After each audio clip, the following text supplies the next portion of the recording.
one right there. Okay, Mugash. Yes. Yani, I keep saying this. Go back to the beginning of the story. This is a journey and a half. The last episode was an episode of some crazy hardships in the greener pasture, aka Maju. They've been crazy, yeah. They've been crazy, yeah. Yeah, they have. But it was also, in my view, it was also a time of learning for you. Yes, it was. We've been recording for quite some time, so loving it. Okay, so Mugash, I've dotted right there, but anyway, let's just continue the story. This is what happens when you're recording for 6 hours, but the story has to be captured. So Mugash, you come home. Yeah. When do you come back home? Why? When? I came back in September of 2009. And I came back about a week. I remember this because it was I think it was the most. Let me just talk about a little bit about the States. Okay. States had its highs and lows. It was largely very difficult. I remember, and you'll always remember some of the hardest times. Sometimes you're making a choice between, am I going to eat tonight or am I going to travel tomorrow? And I realized when people talk about the basic needs, sometimes you're like, I'll sleep hungry tonight just so that I can have money to travel tomorrow. Something like that, you know? Because sometimes all of us in the house were broke at the same time. Yeah. And, you know, all of us were sort of like suffering and everyone was going around things their certain ways. I'll never forget the day I lost. I had a jar, a mug, where I kept all my change. And the change ranged from pennies to quarters to dimes. Yeah. All of it. And I went to a bank where they allowed you to throw, you need your coins and into a machine, and it sorted all of them out and give you the cash equivalent. Yeah. Hey, these are my savings in coins for about probably 6 months. It was quite a bit of time. And the change came out and it was $15. And I was like, yo, this is $15 I didn't have, man. Yeah. I'll be thankful. Nini, I already started spending it in my head. Dude, I lost that $15. It fell out of my pocket. Ouch. And my brother, I remember him staring at me because I hung out with him. Also, your brother this time is also in States. Yeah, we were in the States at the same time, but in 2 different cities. Was he also having his hard time? He wasn't, because he was still a student and I think he was finding work on campus. Yeah. So he was still a student at this point. I wasn't. So he was looking at me and wondering, because he'd never seen me in that state. I was desperate, like I was almost hysterical. I was almost on the verge of tears because I've lost this $15. And I was like, now I have $8 left and I still need to take my train ticket for tomorrow and I need to eat. It was suffering. Anyway, I came back to Kenya, and the first event that was happening after I landed that was of value was Mama's. The MTV Africa Music Awards that were hosted by Wyclef Jean and Akon. Yeah. At Kasarani Gymnasium. And I remember being there in that room and being like, I think I'm glad I'm back. Because there's movements going on here that are special. By this point, Sugar had come out. Sugar season 1. And we had not seen a show with that level of production value or vision ever. 2, a film called Soul Boy had come out that had been directed by a lady called Hawa Esuman, who I had worked with before, and that had been directed and made under a filmmaking sort of model collective called One Fine Day Films. And I was like, not bad. If they're making another one, I really want to be a part of that. And was Lupita on Sugar? Lupita was on Sugar. This was season 1. Okay. So the reason why she was already enjoying a little bit of fame here in Kenya was because of Sugar. I bumped into Lupita one more time, although there we just bittered. I was walking with a friend of mine and we were in Brooklyn. We were going from Manhattan to Brooklyn and we were getting onto a subway and she got off that same subway. And I was like, oh, that's Lupita. That's cool. Should have been like, Lupita. Oh, no. Of course, we didn't want to disturb her because, she looked like she was busy.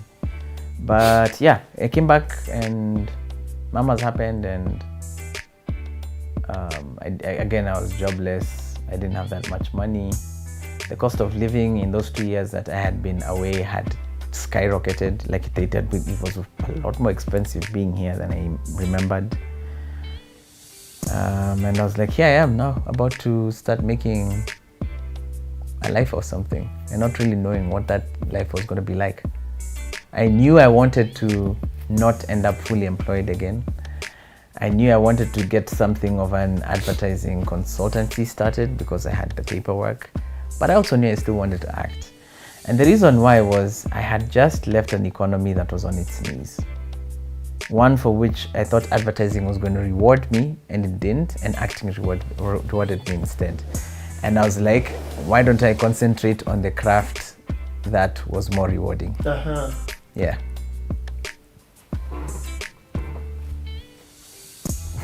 Go ahead. So that's the end of that statement. Anyway, so that didn't work out too well. Because I came back in September. By April the next year, I was back in full-time employment at an ad agency. And this time we're hanging out quite a lot. So yeah, at this point I think. You've come to Mavuno. Oh, yeah, then something special happened in Mavuno. Yep. How do I forget that? Another thing that was happening that seemed quite special was this thing called the Village Musicals. I had seen clips of Yafesi playing the role of a mad soldier who saw Jesus rise from the dead and saw a body coming out of the tomb in bright light. Yeah, and he was like, he went a bit crazy. And I was like, that's actually funny, because he performed this monologue. I mean, it was, I think even Yafesi would watch it and be cringing, because, we were going for a lot of cheap laughs. And I think we've learned enough to be like, no, avoid the cheap laughs. Really work hard for those laughs, even if it's within improv comedy. And when I arrived, I heard that they were conducting auditions. The auditions were being conducted by Yafesi and Tina Nduba, who I had met a couple of times before that, but had never worked with. And I auditioned for this play, Village Christmas. And I wasn't sure if I had gotten the role. I wasn't sure if I was going anywhere with it, but I auditioned. And then got a call saying, congratulations, you've made it, and come for a reading on this and this day. And I texted Joyce, who I think was part of the team, and I was like, oh, thank you. I texted the FSC and said, thank you. And Joyce was like, oh, you wait, this thing is going to be pretty good. It's a funny play, and you have a really good role. So good luck and congratulations. And I ended up playing the role of a dude, an innkeeper called Hem, who's married to a lady called Bethel, and we're both proprietors of this inn, and we are too preoccupied with trying to be upgraded from a 4-star to a 5-star that we don't notice that this special baby has come by and we had a chance to witness the Messiah or something like that. That's a basic story. Dude. But at that point I had the chance to work with Jazz for the first time. Christabel Mystery, who was also a friend. We'd met before I left, and this was when she was still working at Capital, and that was a good chance to get some work done. And dude, why have you been nice and modest about this? You had the main role. Yeah, it was the main role. You and Christabel were the leads. Were the lead roles. Yeah, were the leads on this play. By the way, look what Joseph, son of Jacob, made for me. What is it? I don't know. But he said that one day it'll be really stylish to walk around with one of these sticking out of your mouth.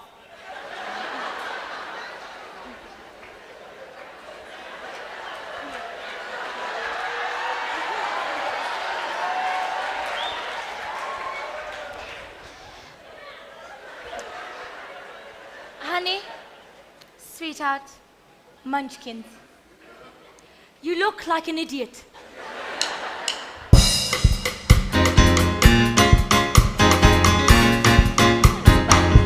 Don't you people ever sleep? Honey. Oh, don't you honey me. I need to get some sleep. First the shepherds and then the band, honestly. I am so sorry. I am so sorry. And on that one day when we staged this play, there was probably about 700 people in the room. I can say for a fact, for a theatre experience, I'd never performed for so many people. It felt like being at Beats again. We got up on the stage and then sang this opening number, and we were looking in the room as people were still settling down and all like, this is a lot of people. That entire Mavuno Dome was full, Yep. packed to the rafters with people. Yep. And we had been rehearsing. It was actually over 1,000 people. I mean, and it wasn't just one day. We had 2 shows. The second show was much smaller, much smaller, because we performed it at the cinema, and we didn't get as many people coming. Oh. Yeah, but the first show, 1,000 people? Do you think there were that many? Do you know how I know? How? Because we were doing the ticketing.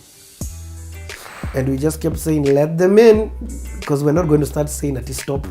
Yeah. Remember, it was a Kijiji production. I remember. It was wonderful.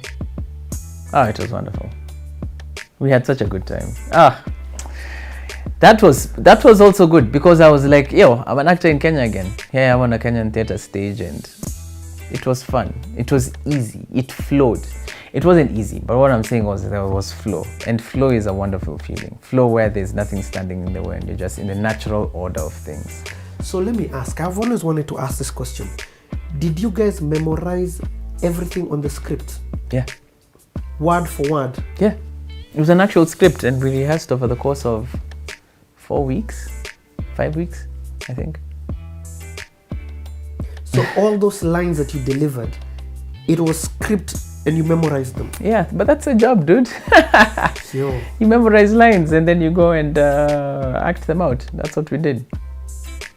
Okay. And it was a really heartwarming story, and people came and reacted pretty favorably, because they were like, well, we've seen quite a bit of theatre in this city, but we haven't seen anything like this yet. That's, very wholesome, very family friendly, but also pretty funny, pretty smart at times. And before it was popular to work a lot of pop culture references into a play, we were doing that stuff already. Yep. Yeah. It was cool. The village musicals were hits. Yeah, they were. And yours definitely, I think there had been 2 before yours. Yes. There was one which was not really a musical. Yeah, even ours wasn't really a musical. It was just a play with music in it. Yes. Yeah, it wasn't a musical. But yours had better, I'd say better organization and like transitions. Yes. And yeah. So then after that, there was the one with Chariots. Yeah. The village Easter. Yes. After that. Yes. There was the village Christmas, and then there was the village Easter with Chariots. And then now by the time you guys were doing yours, it was like, in fact, I think there's another one which had been done the year with Marcus. Even Marcus Olang was like that was Joseph. The same one. That was the same one. Oh, that's the one you guys did? Yeah, that's the one we did. Okay. Yeah, Marcus played the role of Joseph. Elsa Fanjara was one of the 3 wise men. If there's one thing that's special about the village series, was there's a lot of people I got to meet for the first time who I'd end up working with later on, and it was pretty spectacular. This time round, I got to work with Elsa Fanjara, Wahora. It was directed by FSC. It was written by FSC and Tina. Some music direction was from Kanji. And what would happen was, again, it wasn't a proper classic musical. It was play, and we'd do play, and then take a break, and then the singers would come up and then they'd sing a song. Mm-hmm. Not Bethlehem are our names, our identity. Darn that Bethlehem in for trying to be like us. Wonderful, darling. Fabulous. Good. Now, sweetheart. Yes. Munchkins. Yeah. I was wondering, did you pick up the brochures from the papyrus graphic scrolls? As a matter of fact, I did. Ooh, how do they look? Don't tell me. Where are they? Well, don't actually... tease me. did you remember to include that we run both a Jew and Gentile-friendly kitchen? Yes. And that we offer both scribe and messenger services for the business traveler? Yes. And that we offer donkey rides at the chariot stops at affordable rates? Yes. And did you remember to have the brochures translated in both Greek, Hebrew, and... Yes, yes, and yes. And hieroglyphics for our Egyptian customers? Honey, you know, we don't get too many of those, and the printer ran out of ink, and there's economic crunch and everything. Ham, Yes. we've got a lot riding on this. I know. I ask you to do this one thing. I mean, there's one thing. Must I do everything myself? No, but honey, I did hire a live band. The Bethlehem Inn doesn't have one. See? Well, I suppose it is one of your better ideas. Thank you. Did you at least remember to include that we accept both cash and credit cattle? No. Ham! I know. Honestly, we've got a lot riding on this. I You know. really need to upgrade your memory. I know, baby. Okay, don't panic. Yes? I guess that, we can have one of our in-house scribes add in that part. Yes. Yes. Good. Good. Okay. Nice. Oh no. What? Well, I have to make sure that What's-Her-Face is remembered to put fresh flowers in all the rooms. Honey, you really should try and remember the servants' names. It helps boost morale. Ham! What? I am under a lot of pressure. This is no time to criticize me. And besides, your robe is crooked. And does this band of yours actually play, or they're just here for display? No, take. Honestly, Ham, I just don't know. I can't do this. I am so sorry. Honey, please come back. No brochures, Calm honestly. down, No, please. I won't calm down. No, not now. Okay?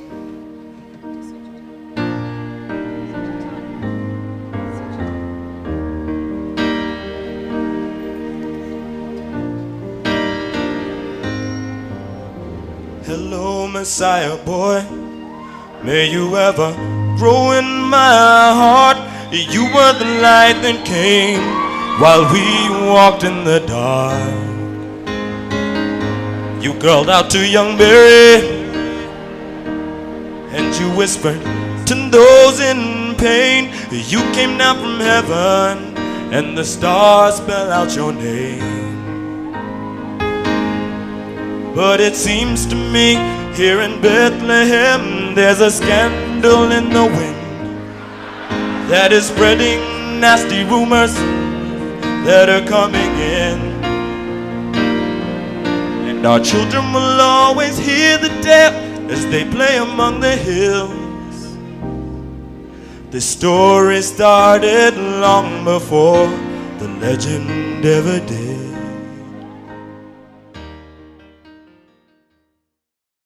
But sometimes we'd interact with the singers at the back, but we weren't carrying the tune. Yes. So it wasn't a proper musical yet.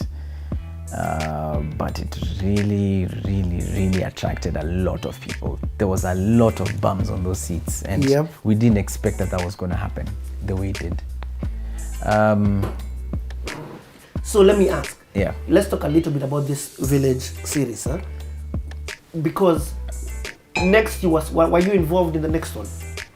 So during the audition, there was a question on the audition form, and the question was, should you not get cast in this thing, would you still like to be involved in the play in some capacity? In crew, for instance. I said yes, and the question was then, in what capacity exactly would you get involved? Would you want to get involved? And I said I'd probably want to be a director, because I've directed theatre before. I'd like to do it again. You had directed theatre before? Yes, I directed a couple of small plays at Bapo when I was there. Uh-huh. Yeah. And one of these plays was a play called The Song of Mary. It was a Christmas play, and the star of it, the person playing Joseph, was Elsa Fanjora, and that's when I worked with him for the first time. That's also the first time I got to work with K1 in a directorial acting capacity. It was the first time I got to work with CK because she was on producing the play. Mm-hmm. And it was the first time I got to work with this theatre professor called Dr. Julissa Rowe. Mm-hmm. So a lot of these things were established earlier on. This was in 2007, 2006 still.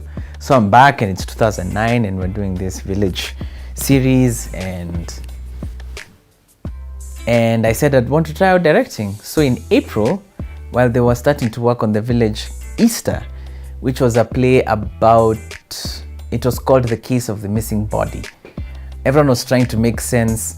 What the whole village series was about was simply taking the Bible story and, you know, taking stories that we'd been described in the Bible, Christmas story and Easter story, and take characters or situations that would then be fictional that we imagine would be happening parallel to the biblical story that we've been told. Yeah. So we imagined an imaginary, we imagined a fictional couple that owned an inn that didn't realize how they had it good because this Messiah had been born and had ended up in their inn and they didn't know. But they realized, they were like, when everyone started inquiring about that baby, some strange things started to happen. Maybe that baby is actually a little special and we don't know. And then they go like, I guess we'll never know. And then they walk off stage and that was the end of that play. It was something like that. The village Easter afterwards was a case where people were trying to investigate where this missing body of Jesus came from. And it took the form of a courtroom where people were coming in and giving their testimonies and breaking into monologues and certain bits. At this time, have you entered writing? No, not yet. Okay, so you're all I was doing was directing. Yeah. Okay. Yeah. So this is not your directing debut because you did that at Baptist, but this is a step up to that. Yeah. Okay. Yeah. I hadn't directed something of that scale just yet, and not something with because music you're and also dance. filming it and packaging it. In that. Okay, but that was part of the thing. That had nothing to do with me. Yeah. Crew. Yeah. Hear ye an exclusive, hear ye an exclusive. But first, a word from our sponsors. Are you dying of boredom? Do you crave a world of unlimited music and entertainment? Yes, you say, introducing the all-new A-Pod. This portable device enables you to listen to music from concerts and performances no matter how short or broke you are. Simply place it at the back of the crowd like so, and stand on it. The all-new A-Pod. See, hear, enjoy with the all-new A-Pod. Back to the news. In the news, dead man walking called to testify. Good grief! I mean, Lazarus, alive, in the flesh, back from the dead. Wow! You can't make this stuff up. What a man! What a story! And you'll find it no place else but right here on that bench in this courtroom where we keep it all Jewish all the time.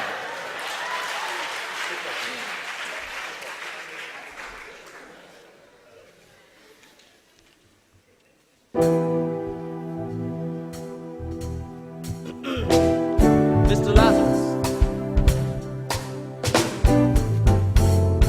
Like every witness that takes the stand, I have the judicial duty to make you understand that absolute truth in this courtroom is critical. Lying is criminal. So raise your right hand up to the sky and with your hand in the air, do you swear to tell the whole truth and nothing other? So help you God, my brother.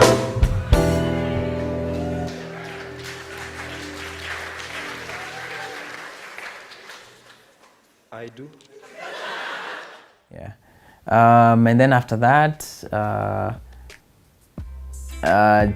this was 2009. And then 2010, a bunch of things happened. A bunch of special things happened.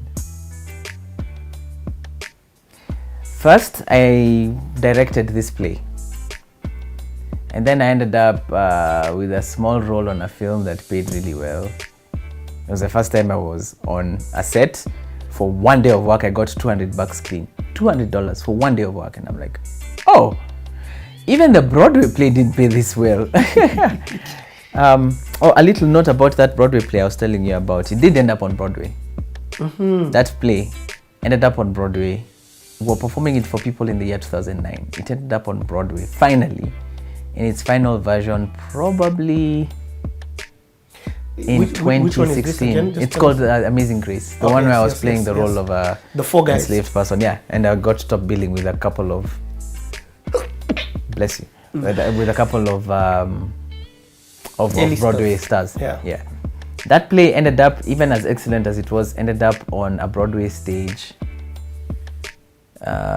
probably about 7 years later. 7 years of development left. And even with that 7 years of development and what were pretty good reviews, the play didn't last very long. It was on Broadway probably for less than 2 months, I think. What? And then it ended. And that's how it goes, man. Some plays will go and they'll be Hamilton, and some plays will go and they won't. And they won't stay very long. That's really how it goes. There are some plays that will win Tonys and be critically acclaimed and still not last very long. That's the nature of it. That's how it works. It's a cutthroat industry. It is. It's not easy. It's not easy. Okay, can I ask you a question, Mugambi? Yeah. There's a story that I think we are skipping in this whole mix. There's a song that was released by... I haven't come to that yet. Oh, the time hasn't arrived yet. Oh, the time has come. It's in the come and past. passed. I'm sorry. Okay. Yeah. So remember how I told you that there were some special things going on? One of the special things that happened when I left, when I was still in the States, was the coming up of this band.